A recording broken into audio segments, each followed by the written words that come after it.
আসসালামু আলাইকুম সবাইকে। প্রেম নামের অপবাদ গল্পের 30 নাম্বার পার্ট। তো বেশি কথা না বলে চলুন গল্প শুরু করা যাক। ফারিহা বলল, আপনি নাকি মারামারি করেছেন রাস্তাঘাটে? নীল বলল, শুনেছ তো, আবার জিজ্ঞেস করো কেন? ফারিহা বলল, শুনতে চাই, কেন করলেন? ফারিহা বলল, ওরা ঋতুকে বাজে কথা বলেছে তাই। ফারিহা বলল, তাই বলে এভাবে মারলে দুটো ছেলে মৃত্যুর সঙ্গে পাঙ্গা লড়ছে? নীল বলল, ফারিহা বলল, একটু অনুতপ্ত নন আপনি? নীল বলল, না। ফারিহা বলল, যদি মরে যাই? নীল বলল, মরে গেলে যাবে, জানোয়ারদের থাকতে নেই এই দুনিয়াকে নরক করার জন্য। ফারিহা বলল, পরিবার আছে তাদের। নীল বলল, সবার পরিবার থাকে। ফারিহা বলল, পুলিশ কেস হলে? নীল বলল, হবে, সমস্যা নাই। ফারিহা বলল, আপনি ভয় পান না? বাসায় কিছু বলেনি? নীল বলল, বলেছে, অনেক বকলো। ফারিহা বলল, তবুও এত শান্ত? নীল বলল, কারণ ভাইয়া বলেছে আমি অপরাধ করেছি, মেরে এডমিট করলাম কেন? আমার জায়গায় ফায়েজ ভাইয়া হলে মাটিতে পুঁতে আসতো। ফারিহা বলল, কি? নীল বলল, ফারিহা বেশ অবাক হলো, এভাবে কাউকে মারার কথা বলতে পারে ফায়েজ স্যার জানা ছিল না। তবে ঋতু যে তাদের প্রাণ এটা বুঝলো। অবশ্যই মুন আর রিকো কম যায় না। আর এদিকে কেউ বলল, ছি, এমন মেয়ে জন্ম দিতে লজ্জা করলো না তোমার সামিয়া? আমার মেয়ে হলে তো লবণ খাওয়ায় মেরে নিজেকে ফাঁসিতে ঝুলাতাম। আরেকজন বলল, আরে কাকে কি বলছেন আপনারা? লজ্জা থাকলে কি এমন মেয়ের বাপ মা হয় সামিয়া ভাবি আর শামসুল ভাই? কি থেকে কি হলো সেটাই বুঝলো না নাবিলা। সামান্য একটা ঘটনা কত বড় আকার ধারণ করলো। বিকেলে নাবিলা বল নিয়ে খেলছে, ছোট রাবারের বল। হঠাৎ সে তা উপরে আটকে যায়। এই মুহূর্তে ঘরে কেউ নেই। রোহান টিউশনে গেছে, তাই বাধ্য হয়ে নিজেকে নিতে হবে। বড় টুল টেনে নিল, কিন্তু লাভ হয়নি। শেষমেশ টুলের ওপর ছোট আরেকটা টুল দিল। বল নিতে সক্ষম হলো। বিপত্তি ঘটলো তখন। হঠাৎ ঋষি কোথায় থেকে যেন আসলো। যেহেতু দরজা খোলা ছিল তাই ঋষি ঢুকে পড়ে। নাবিলাদের বাসা একতলা হয়। আশেপাশে বাড়িঘর থাকলেও বেশিরভাগ সময় নাবিলা একাই বাসায় থাকে। অসময়ে ঋষির গলার আওয়াজ পেয়ে যে পিছনে ফিরলো, ভুলবশত পা পিছলে পড়ে যেতে নিলে ঋষি দৌড়ে এসেও শেষ রক্ষা হয়নি। ততক্ষণে ধপাস করে নাবিলা মেঝেতে পড়ে গেল। পা মুচড়ে গেল, সাথে সাথে চোখে পানি। এটা তো কোনো সিনেমা না যে নায়ক দৌড়ে এসে নায়িকাকে বাঁচিয়ে নিবে। বাস্তবে হার জিত, দুঃখ কষ্ট সবই আছে। ঠিক তাই হলো। নাবিলা ব্যথা পেল। ঋষি পাশে বসে পা ঠিক করার চেষ্টা করছে। বরফ দিল সযত্নে। চোখের পানি মুছতে কেউ একজন চিৎকার করে উঠলো। দুজনে তাকালো সেদিকে। বাসের বাড়ির সেতু কাকি খুব চাপাবাদ, যা ঘটে না তাই রটিয়ে বেড়ায়। কয়েক মিনিট চিল্লিয়ে পুরো পাড়ার লোক জমাট করলো নাবিলাদের বাসার সামনে। তারপর বলল, দেখো সবাই, এ ছেলে আর নাবিলা কি সব নোংরা কাজ করছে। নাবিলা ঋষি যেন কথা বলার ভাষা খুঁজে পেল না। না জেনে শুনে যা ইচ্ছে তাই বলছে মহিলাটা। বাকিরা যেন বিশ্বাস করছে। ততক্ষণে নাবিলার বাবা মা এসেছে, কিন্তু যেন অপমানের মাত্রা বেড়ে গেল। এসবের মাঝে ঋষি চিল্লায় বলল, থামুন প্লিজ, কি সব বলছেন আপনারা? কি হয়েছে জানেন না? সেতু কাকি বলল, এ ছুটকা চুপ কর। আমাদের বয়স এমনি এমনি হয়নি। তুমি গল্প বলবো আর আমরা শুনবো? বিশ্বাস না হলে মেয়েটার জামার দিকে দেখুন, ছিঁড়ে রক্ত বের হচ্ছে। সেতু কাকির কথায় সবাই তাকালো নাবিলার জামার দিকে। এমনকি নাবিলা নিজেও তাকালো। সত্যি জামার হাতা ছিঁড়ে রক্ত জমাট বেঁধেছে।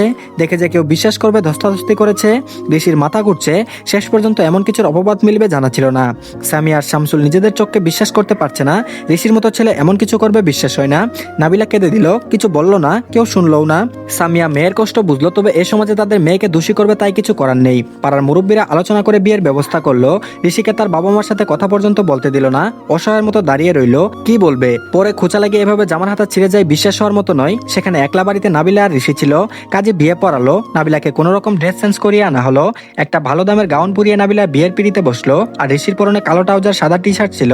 হাস্যকর এক বিয়ের সাক্ষী হলো সেদিন গোটাপাড়া। বিয়ে শেষ হলো, সবাই মিষ্টি খেলো। রোহান আসার আগে সব যেন শান্ত হয়ে গেল। ঋষির বাবা মাকে কল করা হয়েছে, ওনারা আসতেছে। ততক্ষণে যে যার বাড়িতে চলে গেল। সোফায় বসে আছে ঋষি, শামসুল আর রোহান। নাবিলা নিজের রুমে শুয়ে কাঁদছে। সামিয়া রান্না করছে। কি করবে এখন? অন্তত নাস্তা তো খাওয়াতে হবে। রোহান চুপ করে বসে আছে। কি বলবে? বন্ধুর হয়ে বললে বোনকে সমাজ ছিঁড়ে খাবে, আবার বোনের হয়ে বললে বন্ধুত্ব নষ্ট হবে। দুটো নাই পরে যেন আজ বুঝদার শান্ত হাসি খুশি ছেলেটাও ভিতরে ভিতরে হাপ্পাস করছে। নিজেকে বড্ড অসহায় মনে হলো। কিছুক্ষণ পর লুবনা আর দিলদার আসলো। সালাম কুশল বিনিময় সব হলো, তবে পরিবেশ বেশ গরম। তারপর তারা বলল, কি হয়েছে? আমরা জানি না, যা হলো সব তো বললাম, আপনারা বলুন কি করবেন? লুবনা বলল, বিয়েটা তো হয়েই গেল শামসুল ভাই, এখন কি আর করতে পারি? শামসুল বলল, ভাবি, আমরা আপনাদের মনের অবস্থা বুঝেছি। আমাদের কি এভাবে নিজের মেয়ের বিয়ে দেওয়ার ইচ্ছে ছিল? ঋষি, সত্যিটা কি ছিল বলতো?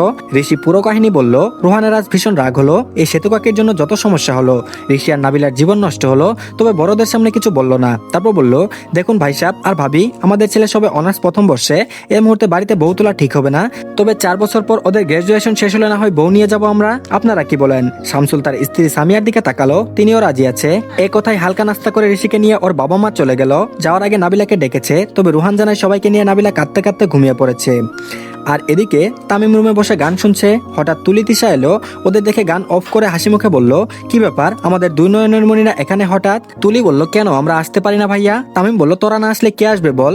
তিশা বলল, আমাদের একটা আবদার রাখবে ভাইয়া? তামিম বলল, একবার বল, জান কুরবান করে দেবো তোদের জন্য। তিশা বলল, তাহলে আমাদের ভাবি এনে দাও। তামিম বলল, আচ্ছা এনে দেবো। হেসে বলল তামিম। তিশা বলল, পছন্দের কেউ আছে নাকি? তামিম বলল, আমি তোদের বড় ভাই হই, ভুলে যাস না। তিশা বলল, তাতে কি, বন্ধু প্লাস ভাই তো। তামিম বলল, সময় হলে বলবো। আর এদিকে তায়েফ খান বলল, জেরিন মা শুনো। জেরিন বলল, জি বড় বাবা। তায়েফ খান বলল, আমরা চাচ্ছি গ্রামের বাড়িতে যাব, তোমার কোনো আপত্তি আছে? জেরিন বলল, না বড় বাবা। তায়েফ খান বলল, তাহলে ব্যাগ গুছিয়ে নাও মা, আর সবাইকে বলে দাও পরশু আমরা গ্রামে যাব। জেরিন যেতে যেতে দুই ভাই আবারও চা গল্পে ডুবে গেল। ঋতু যখন শুনেছে গ্রামে যাবে তখন থেকে নাচানাচি শুরু হয়েছে। কত বছর গ্রামে যায় না, আগে নাকি জমিদার ছিল, এখনো সে বাড়িটা আছে কিনা জানা নেই, তবে ছোটবেলায় নাকি গ্রামে প্রায় যাওয়া হতো, এটুকু গল্প শুনেছে। রিকার মন তো অলরেডি ব্যাকপ্যাক করতে ব্যস্ত, এই প্রথম গ্রামে যাবে, তার আগে নানা বাড়ি ছাড়া তো তেমন কোথাও যাওয়া হয়নি। দাদার বাড়িতে প্রথমবার যাওয়ায় যে আনন্দ দুটো বাচ্চা যেন তা প্রকাশ করতে পারছে না। হঠাৎ ফায়েজ বলল, এত নেচে লাভ নাই, মায়ের আদরের দুলালিকে বলে দাও শীতের বন্ধ শেষ, অনার্স ফাইনাল শুরু, টেস্ট পরীক্ষাও আহামরি ভালো হয়নি, টেস্টে 3.29 পেয়েছে, এটা কোনো নম্বর না। বলে গটগট করে দোতলায় চলে গেল ফায়েজ। সাথে সাথে ঋতুর মুখ ভার হয়ে গেল, যা একটু আনন্দ করবে ভাবলো সব ভেস্তে দিল ফায়েজ ভাই। 3.29 নাকি ভালো রেজাল্ট না, কে বোঝাবে ওনাকে? 4 পয়েন্ট পেতে গেলে ফার্স্ট ক্লাস, 3 পয়েন্ট পেলেও ফার্স্ট ক্লাস, সেখানে পয়েন্ট কি, ক্লাসটাই অনেক। জেরিন হেসে ননদিনীর গাল টেনে বলল, রাগ নাকি অভিমান? ঋতু বলল, ভাবি। জেরিন বলল, আরে মজা করছে, ইদানিং আমিও তোমাকে সময় দিতে পারি না, দেখি কোনো নতুন টিচার পাওয়া যায় কিনা তোমার জন্য। ঋতু বলল, আমি কি বেড়াতে যাব না? জেরিন বলল, যাবা তো। তারপর তার ছোট মা এসে বলল, কি কথা বলছো দুজনে, আমাদেরকেও শোনাও। জেরিন বলল, ননদ ভাবির সিক্রেট কথা ছোট মা। আর এদিকে হঠাৎ ঋতু ফায়েজের রুমের সামনে এসে বলল, ফায়েজ ভাই আসবো? ফায়েজ বলল, হুম। ঋতু বলল, আপনি যাবেন না কেন? ফায়েজ বলল, আমার কাজ আছে তাই। ঋতু বলল, বন্ধের সময় কাজ থাকে কারো? ফায়েজ বলল, কারো না থাকলেও আমার থাকে। ঋতু বলল, চলেন না? ফায়েজ বলল, ঋতু এখান থেকে যা তো, মন মেজাজ খারাপ আছে, তুই যাচ্ছিস যা, আমাকে টানছিস কেন? ঋতু বলল, আপনি তো গ্রামে যাননি অনেক বছর। ফায়েজ বলল, তো? ঋতু বলল, মজা হবে, চলেন। ফায়েজ বলল, যাবো না, একবার বলছি তো এখন, যা এখান থেকে। একটু জোরে বলল ফায়েজ কথাটি। ভালোবাসার মানুষের কাছ থেকে এমন কিছু কখনো কাম্য থাকে না। অবুঝ মনটা তখন না চাইতেও আঘাতে জর্জরিত হলো, দুফুটা নোনা পানি গড়িয়ে পড়লো, রাগ করে চলে গেল রুম থেকে।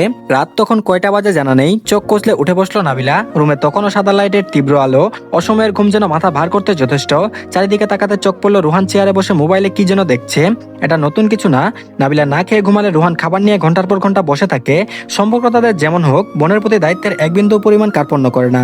আজও ভুল হয়নি, টেবিলে খাবার ঢাকা রাখা আছে। নাবিলা ঘুম কণ্ঠে বলল, তুই বসে আছিস? রুহান বলল, উঠে গেলি, যা ফ্রেশ হয়ে খাবার খেতে হবে। নাবিলা চলে গেল, সত্যি ক্ষুধা লেগেছে, সন্ধ্যার পর কিছু খাওয়া হয়নি। দুপুরে যে খেলো এরপর পানিটুকু জুটলো না। বোনের যাওয়ার দিকে তাকিয়ে রইল রুহান, কি থেকে কি হয়ে গেল? ঋষি কি কখনো মেনে নেবে?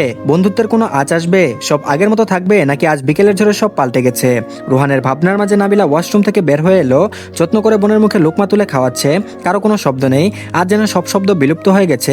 আশপাশ থেকে ঝিঝি পোকার শব্দ কানে আসলো, নিস্তব্ধতায় গ্রাস করে নিল সব। রুহান খাওয়ানো শেষ করে চলে যেতে নিলে দরজার কাছে গিয়ে পিছনে ফিরে বোনকে দেখে মৃদু স্বরে বলল, বাস্তবতা কঠিন, সামনের পরিস্থিতিও কঠিন, নিজেকে শান্ত কর আর সব রকম অবস্থার জন্য তৈরি হয়ে রাখবি। নাবিলা শুনলো তবে কিছু বলল না, বলার ইচ্ছেও নেই, আর কি বা বলবে সে? যখন প্রয়োজন ছিল বলার তখন কেউ শুনলো না। বাবা মাও হয়তো অবিশ্বাস করলো, ভাই কি অবিশ্বাস করলো? তাকে ভেবে চাপা কষ্ট নিঃশ্বাসের সাথে বের হলো নিষ্ঠুর পৃথিবীর বুকে। আর এদিকে ঋষির বাবা মা স্বাভাবিক ছিল, কিছু করার নেই, ছেলে দুষ করেনি, পাড়ার মানুষের 2 লাইন বেশি বুঝার ফল ভোগ করলো।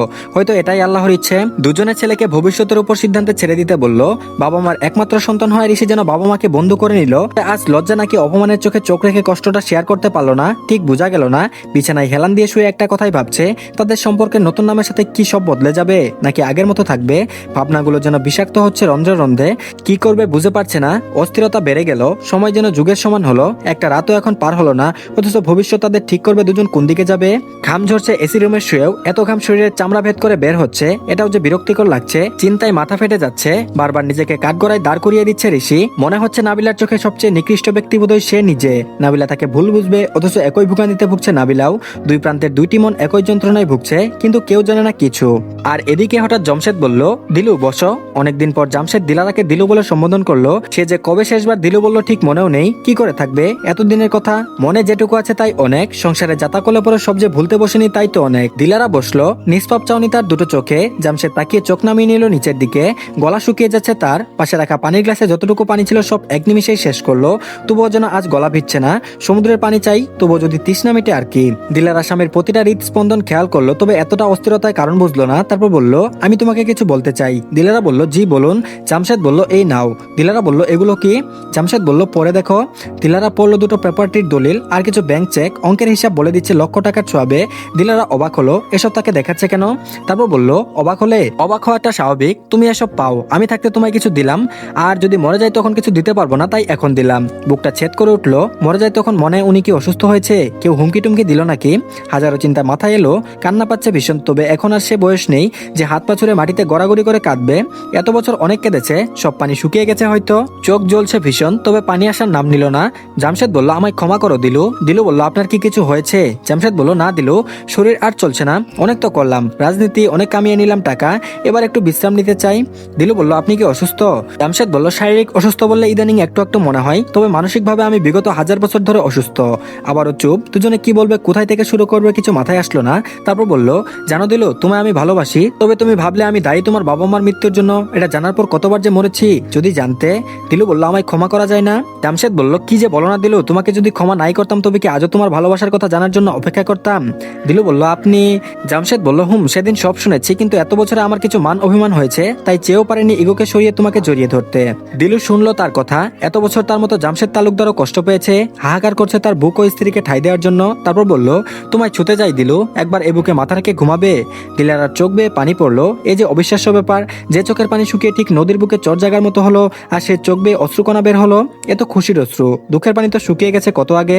লাইট বন্ধ করে স্বামীর বুকে শুয়ে পড়লো দিলারা। স্ত্রীকে বুকে জড়িয়ে নিয়ে আবারও বলল এই শান্তির কোনো শেষ নেই, এই বয়সে তোমাকে পেয়েও আমি আজ পরিপূর্ণ দিলু, পরিপূর্ণ। তো ধন্যবাদ সবাইকে। এই পার্টটি এই পর্যন্তই, পরবর্তী পার্টও দিয়ে দেওয়া হয়েছে, কমেন্ট বক্সে লিঙ্ক পেয়ে যাবেন, তো সবাই দেখে নেবেন। আর অবশ্যই সবাই প্লিজ আমাদের চ্যানেলটিকে সাবস্ক্রাইব করে দিন। আল্লাহ হাফেজ, ভালো থাকবেন সবাই।